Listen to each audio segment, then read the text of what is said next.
आज हम एक बहुत बड़ी सीरीज़ लेकर आए हैं। एसडी ज़ोन को लेकर काफ़ी प्रॉब्लम चल रहा है, तो एसडी ज़ोन को पूरा हम एक रिवॉल्व कर रहे हैं कि एसडी ज़ोन कैसे बिहेव करता है। तो एसडी ज़ोन में कई सारे क्वेश्चन आते हैं हमारे दिमाग में। What should be the RPO, run rate क्या होनी चाहिए अगर एक एसडी ज़ोन चल रहा है और बैटिंग टीम बैटिंग पे आती है, तो क्या रन रेट अचीव होनी चाहिए। देखिए, 70% और 80% में हमने रन रेट आपको दे रखी है 7.5 या 8, बस 3 over 24 runs, 3 over 4 over 28 runs, इतना 70-80% में इतना बिहेव करना है। मगर एस डी जोन होता है 95%, 90%, 85%। अब 80 से ऊपर चला जाएगा, 85 हो गया, 90 हो गया, वो एस डी जोन ही हो गया। अब एस डी जोन में रन रेट 9, 10, 11, 12 को टच करनी चाहिए हमेशा, क्योंकि जो 7.5 और 8 की रन रेट तो आपने 70% में अचीव कर ली है। और अगर नहीं अचीव हो रही है, एस डी ज़ोन चल रहा है और ये रन रेट अचीव नहीं हो रही है, तो मतलब सोच लीजिए कहीं न कहीं जो बैटिंग टीम है, वो एस डी ज़ोन जितना परफ़ॉर्म नहीं कर रही है।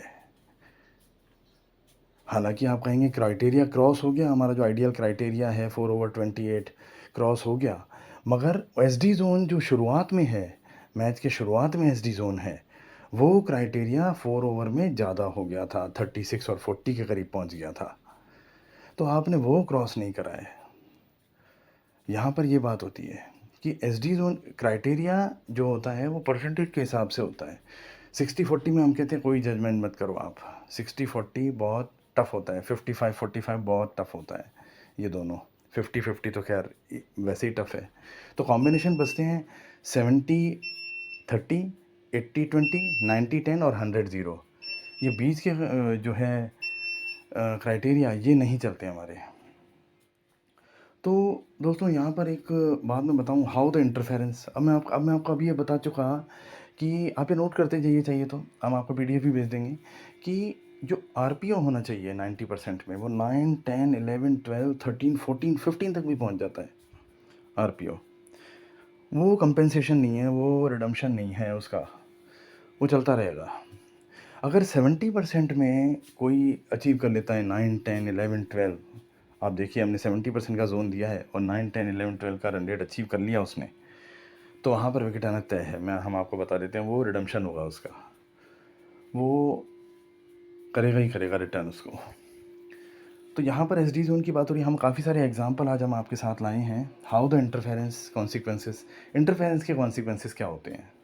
अब आप देखिए, अगर बैटिंग टीम का एस डी जोन चल रहा है, बॉलिंग टीम ने विकेट लिया, अब कई लोग हमें सीधा मैसेज करते हैं, अरे विकेट आ गया। अब वो सोचते हैं सीधा ही हमको दूसरी टीम में बैठ जाना है। सर रिजल्ट आएंगे अब बॉलिंग टीम को प्रॉब्लम होने वाली है, कई बार ऐसा होता है। अब इतना परफेक्टली आप जज नहीं कर सकते कि बॉलिंग टीम को प्रॉब्लम कितनी लेवल पे आएगी। जैसे देखिए, हमने आगे कोई बैटिंग टीम का टाइम है शुरुआत में 1 घंटा या 15 मिनट, 20 मिनट, 25 मिनट, 5-7 मिनट के एस डी जोन को मत काउंट कीजिए आप, उससे ज़्यादा फ़र्क नहीं पड़ेगा। तो एस डी जोन में विकेट आ गए 2-3। अब आप देखिए, जहाँ बॉलिंग टीम का टाइम आगे स्मूथ था अगली इनिंग में, वो ट्रबलफुल हो जाएगा, वो आसानी से नहीं जीतेगी अब, क्योंकि उसने एस डी जोन में इंटरेक्ट किया है, वो ट्रबलफुल हो जाएगा। और अगर नलीफाई की बात करें, नीचे क्वेश्चन है थर्ड, हाउ टू नलीफाई। अगर एस डी जोन उसका भी है, तो यहाँ ए के एस डी जोन में बी ने रिएक्ट किया है, बी के एस डी जोन में ए रिएक्ट करेगा, तो आप निश्चिंत होकर जो भी करना चाहते हैं कर सकते हैं।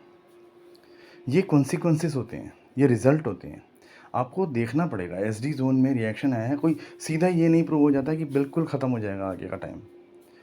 ये हमने कई बार कह दिया था, 1-2 बार हमने मैसेज किया था, मगर बिल्कुल ख़त्म नहीं होता है सर। ये रिसर्चफुल फील्ड है, तो यहाँ रिसर्च चलती रहती है कि ख़त्म नहीं होता है बिल्कुल। उसको प्रॉब्लम ज़रूर आएगी। आप ये सोचिए, जहाँ वो स्मूथ लिखा हुआ है 80-90% से बॉलिंग टीम रन बनाएगी, वहाँ उसको प्रॉब्लम ज़रूर आएगी। क्राइटेरिया क्या है टू जज A be in starting S D zone, हमने बता ही दिया। स्टार्टिंग में एस डी जोन है 9-10 की रन रेट अचीव रहनी ही चाहिए। और मान लीजिए एस डी जोन चल रहा है 1 घंटे तक, 1 घंटे तक उसकी रन रेट वही अचीव होनी चाहिए। इनिंग के एंड तक भी उसकी रन रेट वही अचीव होनी चाहिए, क्योंकि पूरी इनिंग में एस डी जोन था। अब एस डी जोन में आप सोचें कि 8 की रन रेट में मैच ख़त्म हो जाए, तो आप सोचोगे एस डी जोन कैसे हो गया वो। अब आप सोचोगे, वहाँ पे सोचना ये आता है कि एस डी जोन में बॉलिंग टीम ने इंटरफेयर किया है। इंटरफेयर नहीं किया, वो शुरू से ही 8 की रन रेट से ही चल रहा होगा। वो बैटिंग टीम इंटरफेयर कर रही है उसके जोन में, क्योंकि अगर बैटिंग टीम का एस डी जोन होता तो वो 9, 10, 11, 12 की रन रेट अचीव कर चुकी होती है और नहीं कर पा रही, 7, 8 से ही काम कर रही है। मतलब आप सोचिए वो एसडी जोन जो है वो बैटिंग टीम का है ही नहीं, वो बॉलिंग टीम का है। बैटिंग टीम इंटरफेयर कर रही है, उसको कंपेंसेट करना पड़ेगा और बॉलिंग टीम स्ट्रेट विन हो जाएगी, क्योंकि बैटिंग टीम ने बहुत ज़्यादा इंटरफेयर कर दिया उसके जोन में। क्योंकि एसडी जोन है बॉलिंग टीम का, वहाँ बैटिंग टीम स्कोर कर रही है 8 की रन रेट से। जब बॉलिंग टीम का एसडी जोन होता है वहाँ विकेट जाने चाहिए और विकेट नहीं जाने दे रही है बैटिंग टीम, तो वो कंपेंसेट करना पड़ेगा। तो ये बातें देखनी पड़ती हैं कि रन रेट क्या चल रही है। जोन के हिसाब से रन रेट चलती है सर। 65-35 को आप 70-30 भी मान सकते हैं, ज़्यादा डिफरेंस नहीं होता। 55-45 को 60-40 मान सकते हैं। मगर ये दो चीज़ें जो होती हैं 50 और 60, ये क्लियर नहीं होने देंगी आपको। यहाँ पर आपको अगर स्किप भी कर सकते हैं तो स्किप कर दीजिए, और अगर बीच में ये जोन आ जाता है 60-40, तो आप समझ लीजिए कुछ ना कुछ अप डाउन होने वाला है।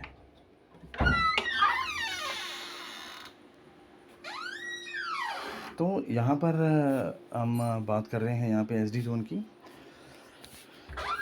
तो सर यहाँ पे अभी बाकी है, अभी भी हम रिकॉर्डिंग कंटिन्यू करते हैं। If team doesn't behave like SD zone, how the identify. अब देखो, टीम अगर एसडी जोन की तरह बिहेव नहीं कर रही है, वही बात आ गई। एसडी जोन की तरह बिहेव नहीं कर रही है बैटिंग टीम, 4 ओवर में 28 रन बना के बैठी है। आप कह रहे हो क्राइटेरिया पूरा हो गया। अब क्राइटेरिया पूरा एसडी जोन से नहीं हुआ है, अब आपको और देखना पड़ेगा। मगर एसडी जोन से क्राइटेरिया पूरा कर दिया और विकेट्स भी हैं और आगे भी रन रेट मेंटेन कर रही है, तो आप समझ लीजिए वो एसडी जोन इसी का ही है। चाहे विकेट आए, वो बॉलिंग टीम का इंटरफेयर है, क्योंकि वो रन रेट मेंटेन कर रही है कंटिन्यू। आप समझ लीजिए कि दो ओवर में 20 रन हुए, एक विकेट आ गया। 4 ओवर में 40 रन हुए, दूसरा विकेट हो गया। 6 ओवर में 60 रन हुए, 3 विकेट आ गए। अब 9 ओवर में 90 रन हो गए, मगर विकेट 3 ही है। तो आप समझ लीजिए एसडी जोन तो इसी का ही है, वो बॉलिंग टीम का इंटरफेयर है। अब जो बॉलिंग टीम का टाइम है वो संकट में आने वाला है। तो यहाँ पर आप जो चाहिए स्टेप ले सकते हैं बैटिंग टीम के फेवर में। तो एसडी जोन लास्ट में होता है अगर, तो वो कुछ भी करा सकता है, जैकपॉट भी करा सकता है, टाई भी करवा सकता है, आप समझ लीजिए हमेशा। तो यहाँ पर हम आपको काफ़ी सारे एग्जांपल दिखाते हैं जो आपको देखने से समझ आएगा एसडी जोन में क्या हुआ। तो दोस्तों यहाँ पर हम जो एग्जांपल लाए हैं आपके लिए, ये आप देखिए, ये कई सारे एग्जांपल हैं। कल ब्लास्ट के मैचेस थे 14 जुलाई को, बहुत सारे मैचेस थे, सब में एसडी जोन था। तो हम आपको दिखाते हैं वो सारे कि किस तरीके से वो ब्लास्ट के मैचेस रन करते हैं। तो देखिए, पहला ब्लास्ट का मैच हम ये आपको लेके चल रहे हैं वर्सीस्टर और यॉर्कशायर का। वर्सीस्टर और यॉर्कशायर का मैच है ये, 14 जुलाई को 7 PM का था। इसमें देखिए एसडी जोन चल रहा है 7 से 8:42 तक पूरी देर एसडी जोन चल रहा है, देखिए आप। उसके बाद 8:42 से 9:36, 84-16। अब देखिए 84-16 आ गया, ये एसडी जोन